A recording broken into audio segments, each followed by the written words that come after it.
السلام عليكم. halkani waa dhulkeeni hooyo Soomaaliya oo warshadii macdanta iyo dahabka oo burburtay.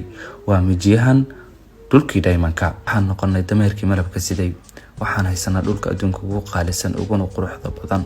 waxaana lagu qanciyay laakiin inay nolosha taalo dalalka shisheeye si ay halkan u noqoto meel cidla ah kadibna ay uga faa'iideystaan.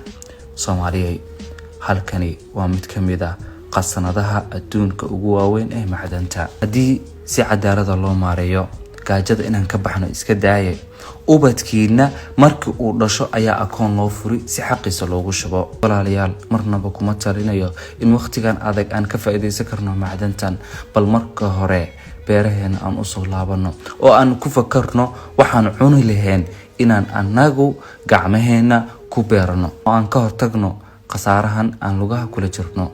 kalluunkeena warshadeeno oo aan ka fogaano in kalluunkii shalayna laga xaday maanta dibna loogu soo warshadeeyo kadibna laga iibiyo.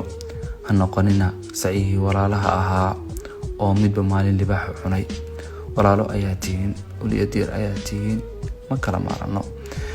maanta ayay xaajo qabasho leedahay. ha ka dhigana jiilalka idinka dambeeya kuwa ka shalay inaad waalidiintood ahaydeen. aan ka yeelno inay inoo soo duceeyaan wanaagii aan dalkeena u qabanay dartiis.